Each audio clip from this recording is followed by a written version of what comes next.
living in the moment, and the moment is the future.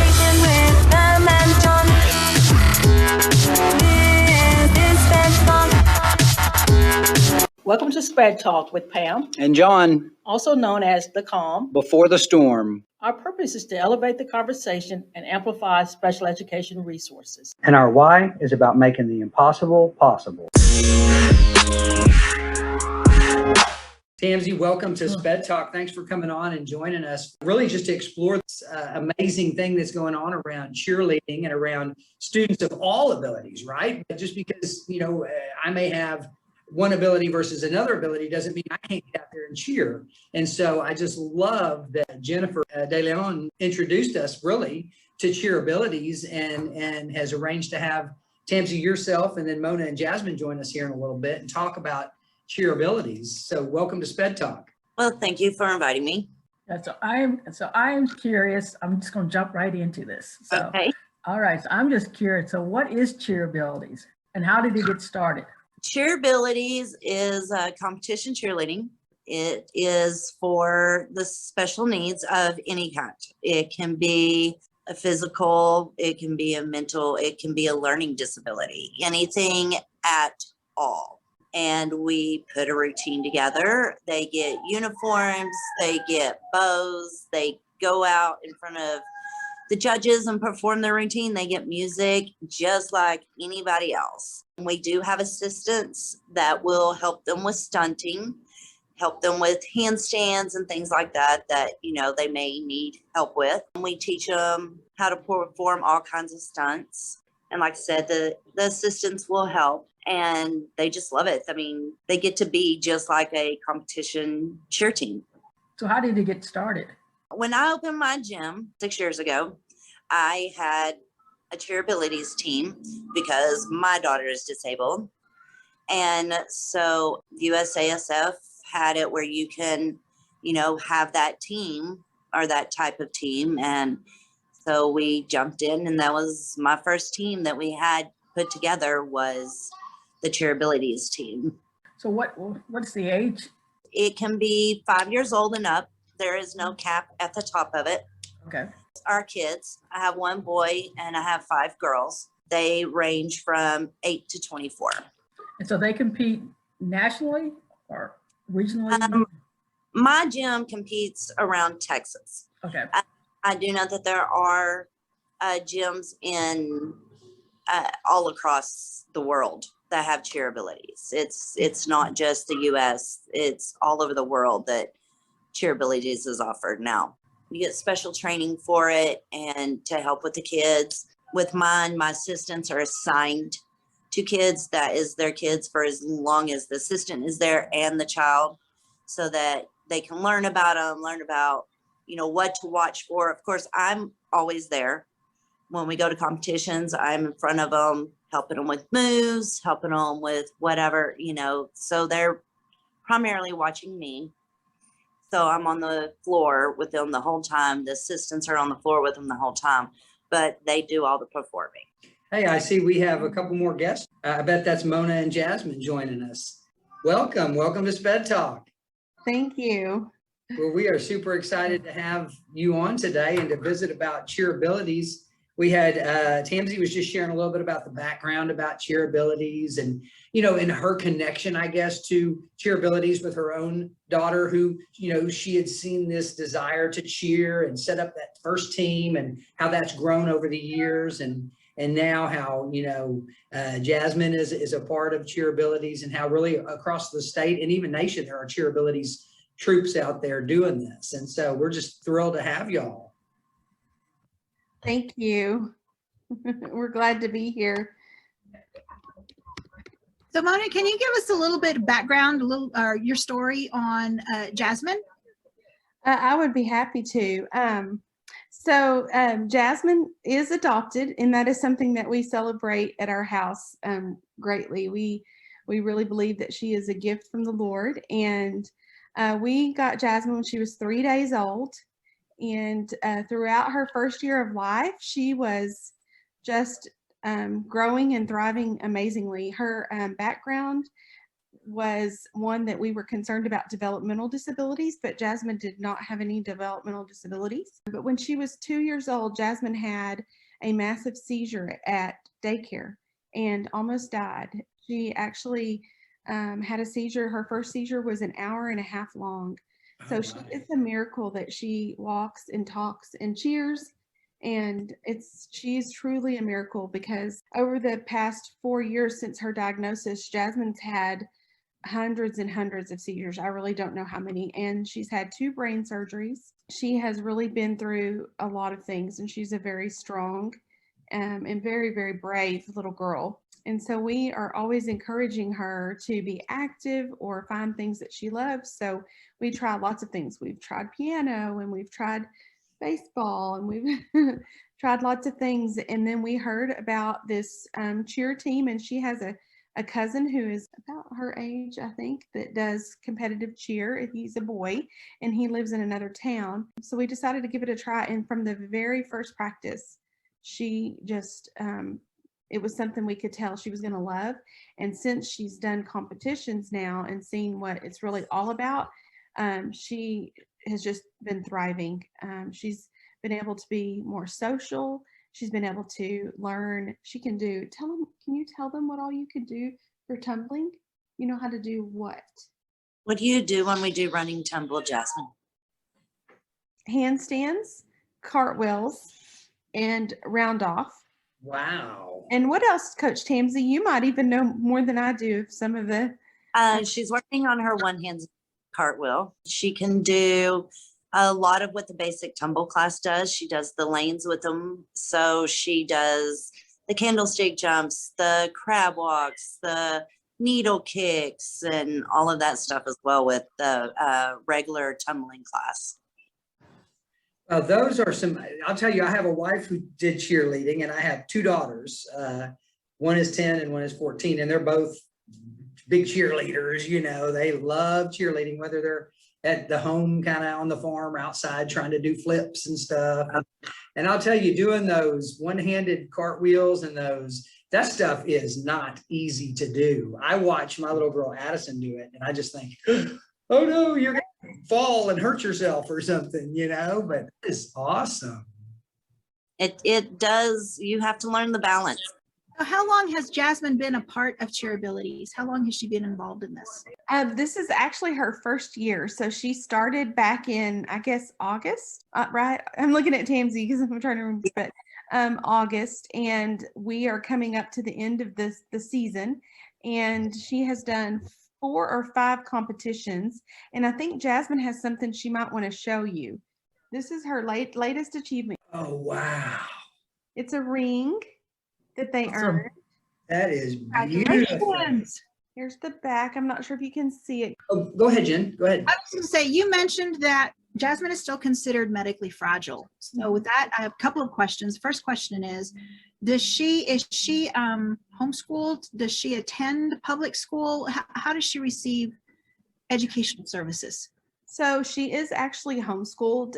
We have used our public school district for consultation as we've needed it.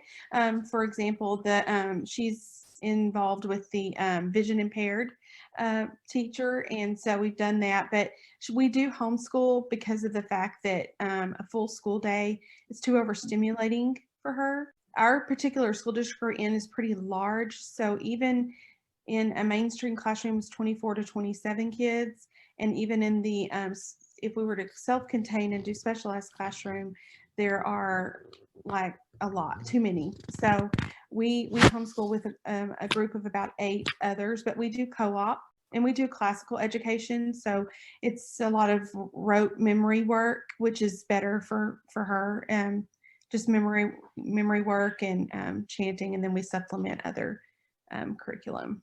At some point we'll see. It's nothing against what our school district does or offers it by any means. We know we have access even to the region centers and the school district, but it's just what's worked best for her at the time. So this is our 4th year homeschooling.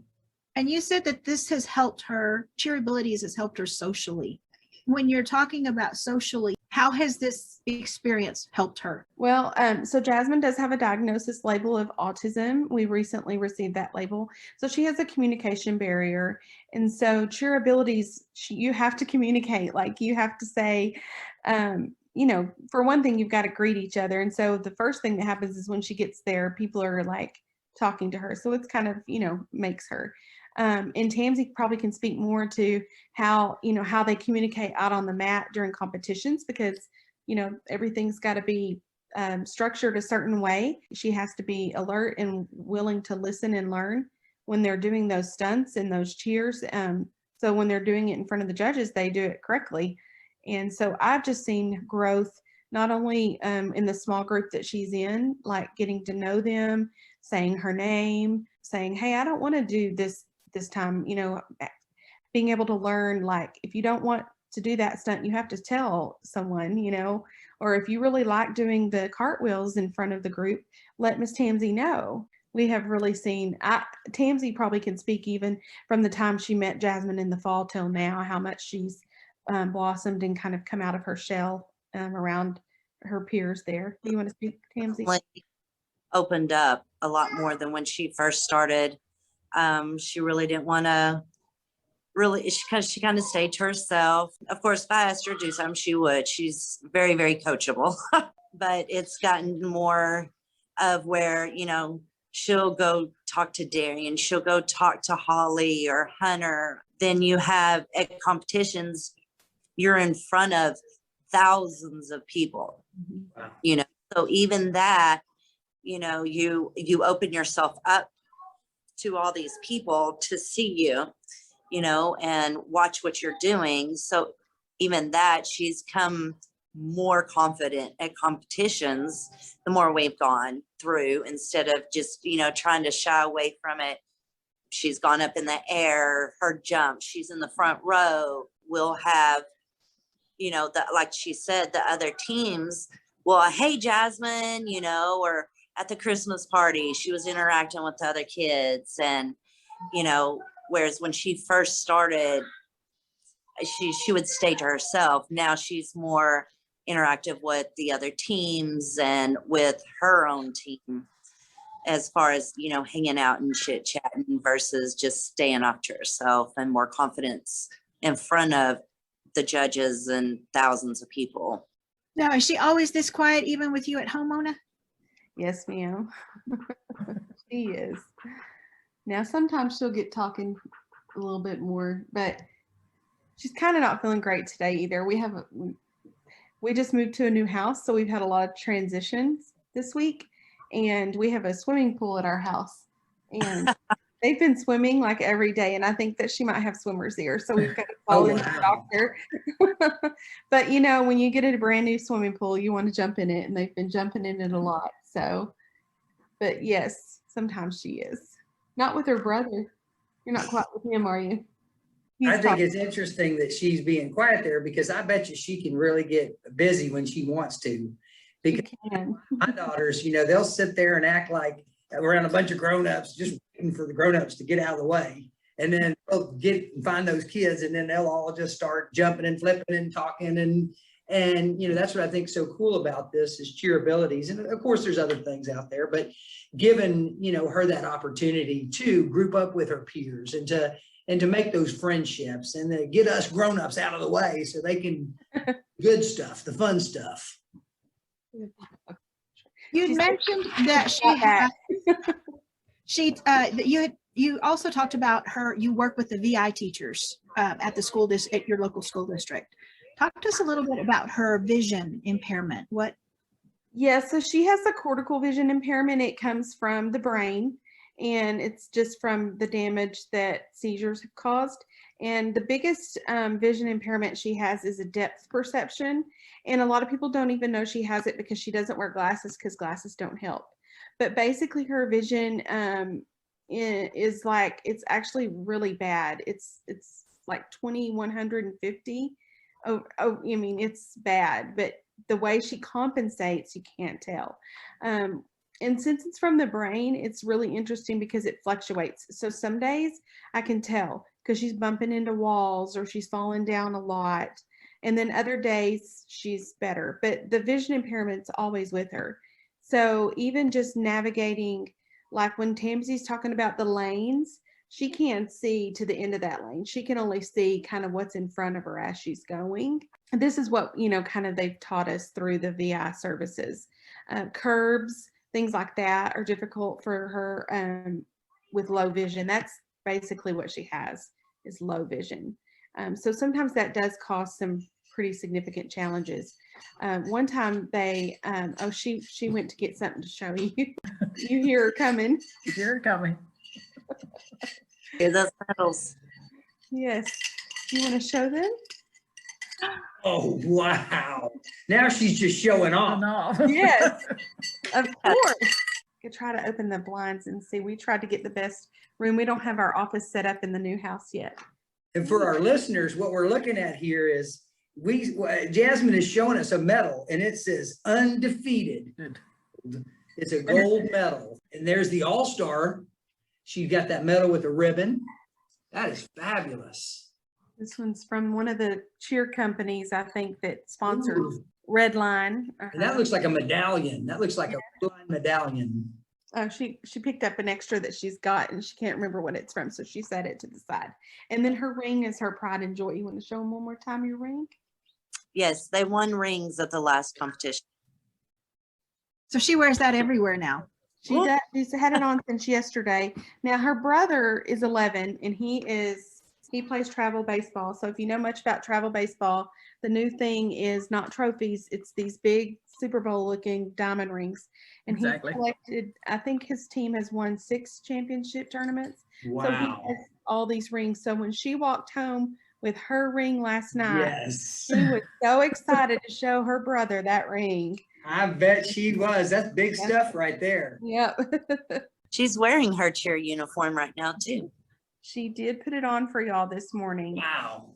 You talked about her vision, depth perception, and so she really she can only see things really that are up close, is kind of the understanding. So I was watching the video that you had posted with their latest competition. And so my question, I guess, Tamsey, as far as when you guys are communicating, when you're out there in front of the stage and you're trying to, guide them as they're going through this competition, I guess you're talking to them, but as far as Jasmine not being able to see you, how does that communication take place whenever they're up on stage and you're on the edge trying to guide them through the routine? It's pretty much the same routine since August. We Okay. really change a lot for them. Jasmine picks it up very quickly. I make bigger motions, instead of just flicking fingers for, like, this is handstands for them. But instead of just here, it's, I make them bigger so that they can be seen. And pretty much we communicate through those. But, she's pretty much learned the routine because it's been the same since August. And so then her strengths in memorization and such, then she'll just memorize those moves and then just get out there and do it. Do it. Right. And then if we have to change a stunt or something, that's pretty much the only things that will change is like stunts or something. Then you have the assistants that come up to them and be like, okay, we're going to go here. This is what we're going to do, so that helps too, is the assistants helping direct them on the floor. So tell us a little bit about the assistants, the assistants that help them. How did they get involved, or what is their involvement in the assistants that I have are all senior level competition athletes. So, they understand, they're all upper level tumblers. They're all, upper level athletes. So they will come into the practices. They go over jumps with them. Like I said, they're assigned to certain athletes so that they can get to know their habits. They can earn the trust from the athlete. They can, like I said, they know their disabilities. We go over their disabilities, what to watch for, but like I said, I'm always right there on hand. And so they will, help them, encourage them. They stand behind them when the routine's going on.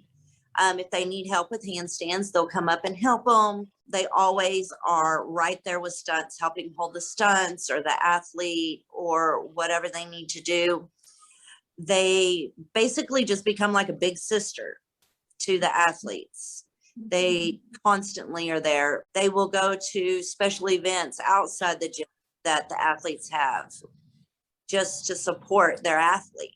Powerful. And I think what you're describing is that idea of inclusion and how it's not just about that student with maybe that disability or differing abilities, but it's about our typically developing individuals as well, whether they be older coaches that are stepping in, you know, and like you said, mentoring our younger students, but you see that bond begin to form, and that's just fabulous.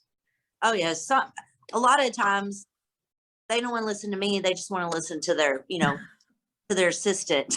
I'm like, come on, let's get started. I'm like, okay, could you, you know, go get, oh, okay, they'll come on for them, but not for me sometimes. Yeah.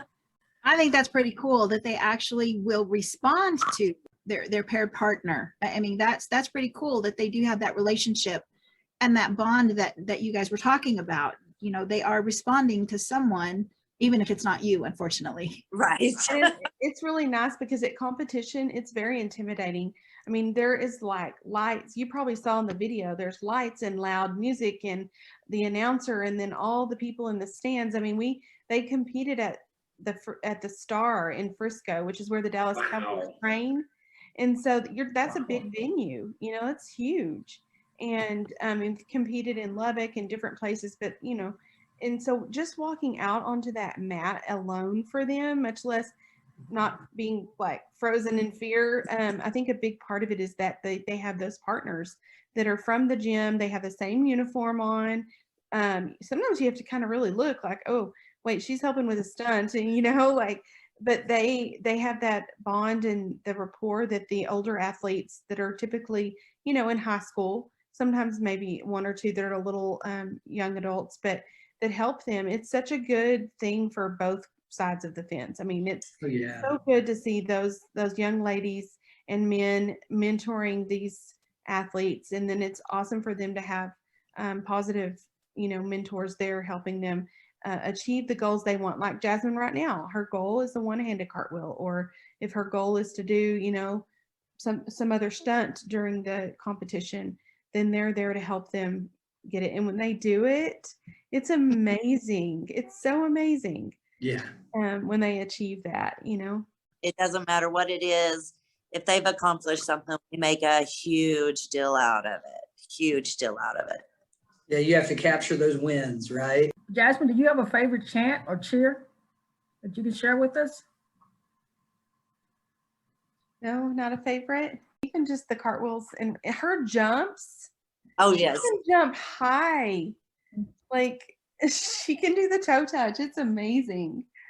Of course, it's fun on that spring floor a little bit too, but Did you have an idea that Jasmine, or, that she would take to this like she has, or was it like, well, we tried baseball, or we tried, you know, soccer, or we tried, you know, but this just stuck, you know? and she does play Challenger League baseball, but I don't think her heart is in it like it is here. I mean, she's not out asking her dad to throw the ball. She's, you know, she's more about trying to figure out that one-handed cartwheel. I did not, because I'm going to be real honest with you. Jasmine was wheelchair bound for about a year after those brain surgeries. Wow. And the spasticity of, you know, she's got some, she has done physical therapy since she was 2 and she's 9. So 7 years of PT, just the fact that she can make her body turn upside down like that is nothing. I mean, I don't know how she does it, because her brain, you know, if you think about vestibular, I mean, we can start to get real technical here, but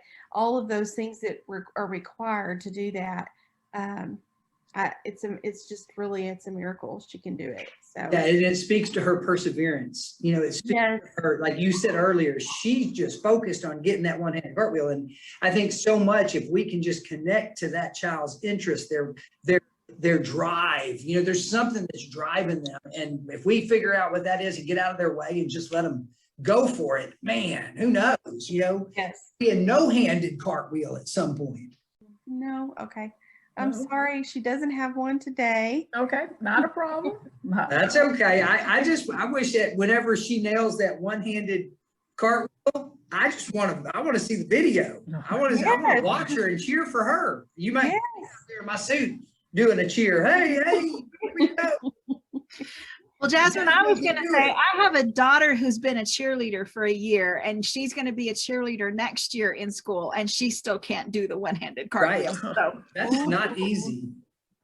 It is not easy. What is that called? An aerial, I think? I think it's Yes. called like an aerial. Yeah. Goals, that's Goals. right. That is right. So how did you get her involved in Cheer Abilities? How did you find out about the program, and how did you connect with Tamsey? Well, actually, one of the moms who has a son on the team, her name is Jamie Thomas, and she works for the Region Service Centers as the Parent Resource through Parent Resource Network. Mhm. And she had posted on her Facebook that about this gym. And I'm very involved in this community, and I worked for a local HMR center for several years, and I had never heard of it. I couldn't believe I hadn't heard of it. And so I just contacted her, and they were like, we would love to have Jasmine. And we went out. The gym is a little bit outside of Abilene, but it's not, it's like a 15-minute drive. It's not far. Since then, we've tried to do some social media, at least awareness that this is available, and letting other parents know about it and inviting them to be a part of it. It's a pretty big commitment. Jasmine probably, bless Tamsey's heart, we're probably not there.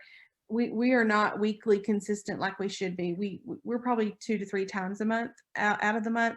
There's always something that comes up, or maybe she's not feeling well. We've had several days like that. And but you have to go to the practices, to get ready for those competitions. And then of course it's a commitment to travel out of town and go spend a weekend in a hotel. And they do have fundraising and sponsorships, or the team as a whole, the Sparks team as a whole, because personally I've just been pretty busy with some other things. But that's a really neat thing, because you have some children, when you have all these medical needs and expenses, extra things like that are very difficult, because you're already, we know we've met medical bills, traveling back and forth to Fort Worth to the doctor's appointments, and all those things take up what you have to do, extra things. And so it's a big commitment, but that's how we found out about it. And so thankful we did. So truly through social media. I don't know what other ways we tell people about stuff anymore.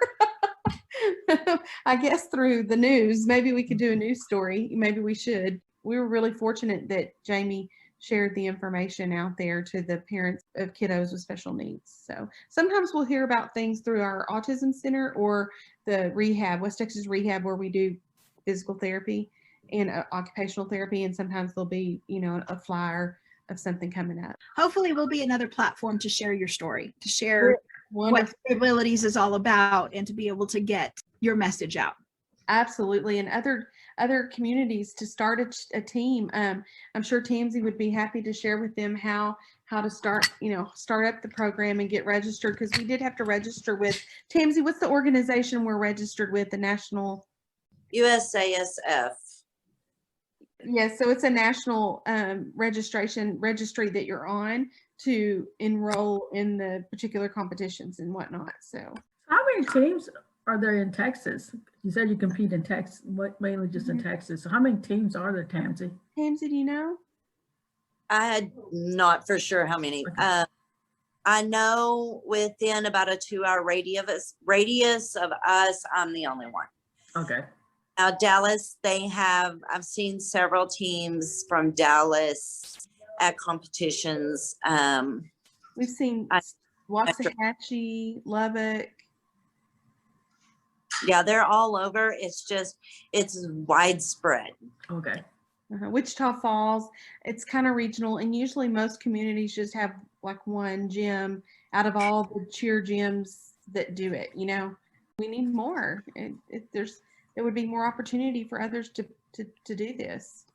Y'all's example is wonderful, because I think a lot of times people just need to hear that you can do it. They just need to hear these stories and hear these examples and know that it's a possibility in their neck of the woods, whether it's across Texas or even in other states. And so I just think by y'all coming on and sharing this information, what you're doing is creating opportunities for other kiddos to get out there and do cheer abilities, you know, maybe in places where cheer abilities isn't a thing yet.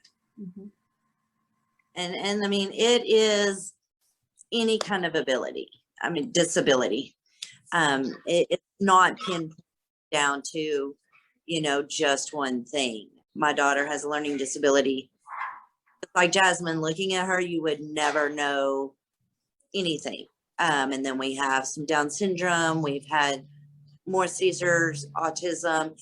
I had one little girl and she had a disability where she was missing a knuckle out of her fingers and her hands. There's another little girl that we had and she had a trach-in for 12 years. And, you know, she was 13 and she came to us. It's literally anything. It's not a specific thing. It's anything. Very inclusive. Yeah, that's great. So I just want one question. So when you guys are competing for your abilities, you know, young ladies with disabilities, what would a typical competition look like? So when you go to a competition, you have your competition hip hop teams, you have all of your competition cheerleading teams. A lot of times you have your cheerability teams right before awards. A typical day is competition athletes that are cheer dance from 3-year-olds all the way up to 18-year-olds, your cheer abilities. It's all a mesh. So it's a whole gamut of cheering. Exactly. Very.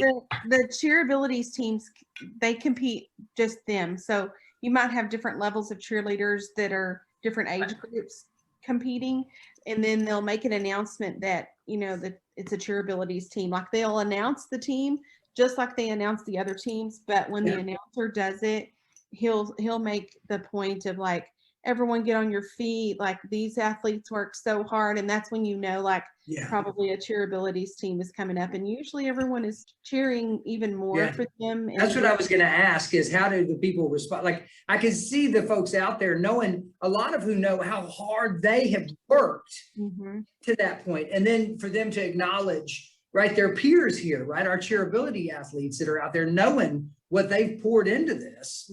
Yes. It being a kind of an outpouring of, like, you know, gratitude, appreciation, cheers, and all that kind of stuff. Yes, and usually, you know, they turn the lights and music down. You can tell they kind of stop for a moment, get everyone's attention, because sometimes it's so loud in there. People are talking, milling around in between each group going. But when a cheerabilities team comes out, it kind of everything stops for a moment, and we're going to watch and then cheer them on. So it's really special, and it's awesome for them to get to see the other athletes and kind of what they can achieve. They see, you know, all these other athletes doing their routines, and then they go right out there and try to do it just as well. So the lights and the music, as you said, you know, the music comes on, the lights come on, and you were talking about having students with autism, students with epilepsy, obviously, students of different abilities. Does that not impact everything going on, the high stimulation? As a mom, I was really nervous the first time. I was actually very scared because I asked Tamsey, you know, about lights and stuff, and usually they turn the house lights on, so we don't have that strobe light effect as much. But I was kind of concerned. We do have some that walk out and they're holding their ears, or they won't, you know, and they have to be coaxed along with their assistant, you know, who's there. Several of them on our team wear earplugs, and we'll put earplugs in them as a, you know, kind of a modification to kind of muffle that loud sound. We even have one that has a comfort item that he brings out, and he puts it right in front. It's a little stuffy, and they put it right on the stage so he can see that comfort item, you know, helps calm him down. That's one of the things that's just been amazing to me, to see Jasmine be able to function. The first competition we went to, I did not have any idea it was going to be like that. And I was overwhelmed. I was standing there going, how is she going to do this? She's going to not walk out on them from behind. Like, I didn't think, because they take her from me too. And they go backstage, which backstage could be 2 miles away. I mean, and then they stay with them and take them out. And here she comes, just walking right out there. And I just don't know how she does it. It's so brave. I'm thinking courage. You know, I think about the Yes. shows going out there with all those people. Some of them are judging her and some of them are cheering for her and some of them are learning from her. And just for Jasmine to go out there and just to cheer it up and to have the courage to know that she's still learning some of it and some of it she's memorized. And I don't know, I'm a fan. I want you to know I'm a fan of yours. I want to go watch the video when I get back and get a chance. If I can, any videos with you in it, I'm gonna be checking them out. You go right ahead. When Jasmine first started in her journey, a lot of people said, make a Team Jasmine page, make a Team Jasmine page. But at that time, several years ago, we just were so involved in what was happening that I never did. So now I do just post every now and then updates about her. And she actually has a fan following that she doesn't even know because of the work that I do. A lot of people follow her story, and you're more than welcome. Jennifer can direct you to my page, and you're more than welcome Absolutely. on there to see what she's doing and follow her journey. But this last time Tamsey had gotten, I think somebody had gotten, one of the moms got that really good video, and I just decided to share it just to show people, like, look at what she's doing, because we do have a lot of family and friends following Jasmine all this time. And matter of fact, today on my memories, we tried ballet when she was younger, and it was 5 years ago, and she's so tiny, and she was getting ready for recital, and it's May, so she had worked all year for recital. And this popped up on my memories of her doing the whole routine in the studio. And we videoed it because the next day we left for Fort Worth for her brain surgery. Oh, wow. The brain surgery was literally almost 4 years to the day from now that we had the first one. And 6 months after the first one, she had to have a second one. And that memory came up on my Facebook today. And we were watching her point her toes and do her she's a little pink tutu. And Hey, Tamsey, Yes. just want to comment on what Mona said, that the fact that you take the athletes back with you, giving over, their child to you to do this cheering, and also building that trust. Can you make a comment on, what that has been?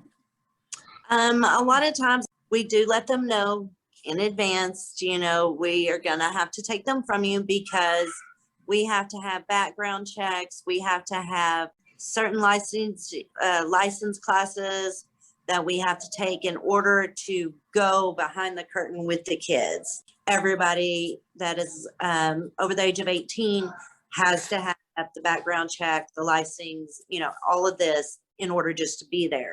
We do let them know ahead of time. Sorry, but they have to come with us. They do know that if at any point in time something happens, that, I will be the first one on the phone calling them, hey, this is going on. I will get you back here, to help. I mean, you have your assistants that have a hold of their hand the whole time. They've earned that trust. The parents earn that trust with those assistants because they see them at practice with their child every week. I am there the whole time with them. It's very exciting. It's very stimulating. But we do everything we can. We had a mom that made earmuffs for a girl that were our black and gold colors so that she would have earmuffs to match her uniform. So she would go out there. Like she said, we have one that has a Paw Patrol little stuffed animal that we've put extreme intensity on it. And, his fan and all this that sits in front. They focus on me. Once I can get them focused on me, they can kind of calm down, we're good to go. But it's a whole lot of the kids trusting the assistants and trusting me to walk from mom so that mom can watch them. And, we're constantly, as soon as we walk on the floor, all right, find your mom and wave at them, so that they have that security of, okay, yes, mom is right there. Absolutely. So, well, I'm just going to tell you, I think that, Tamsey, what you're doing is fabulous. The fact that you are pouring into, our kiddos, that you are providing them opportunities to really flourish, to thrive, to become these things they want to become. Sometimes they don't even know they want to become these things, right? So I just love that I don't know, that this is your calling and that I can tell that you are passionate about this and Oh, I that love you wouldn't be doing it if you weren't. And I just feel so honored to be able to share kind of your contributions and your story on Sped Talk. I know we all do.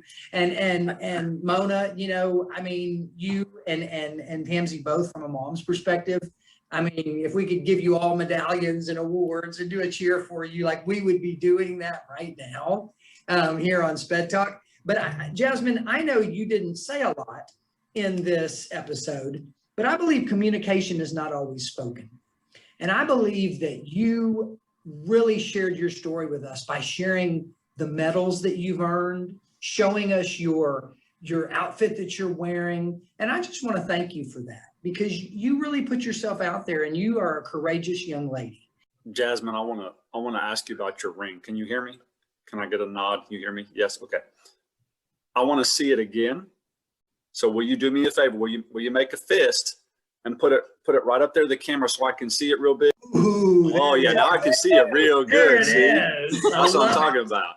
That's what I'm talking about. Okay, now let me ask you a question. Now you said, Mom said you had a brother and that he had won kind of some rings for baseball or whatever, and you were real happy when you got your cheerleader ring.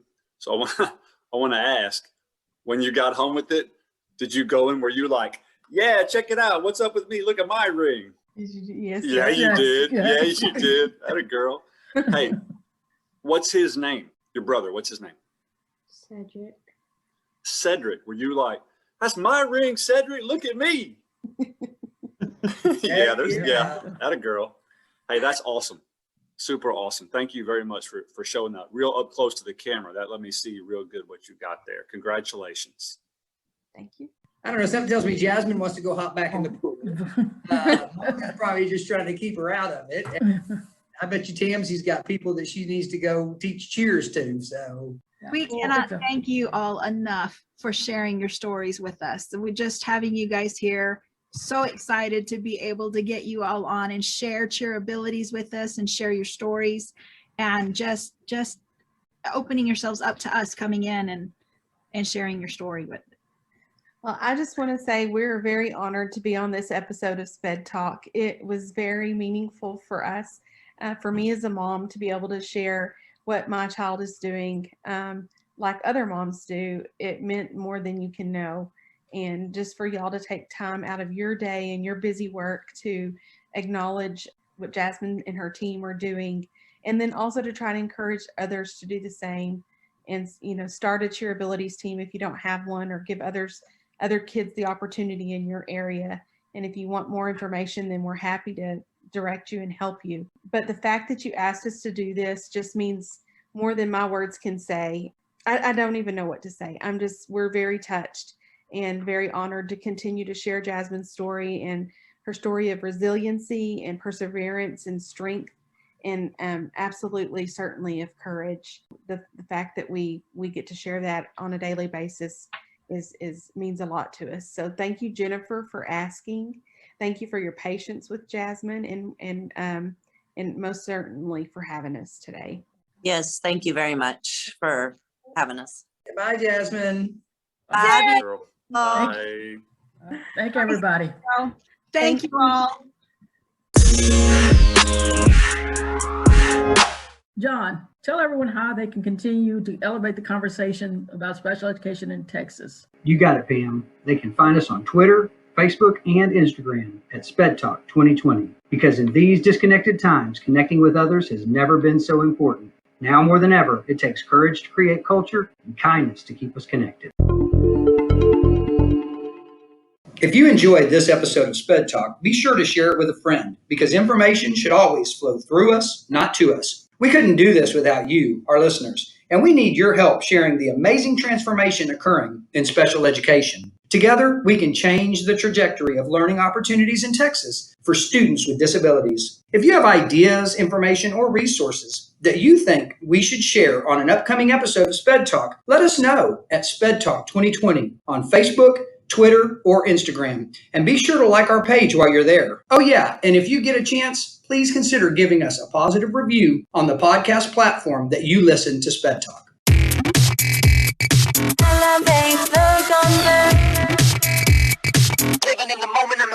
future. With the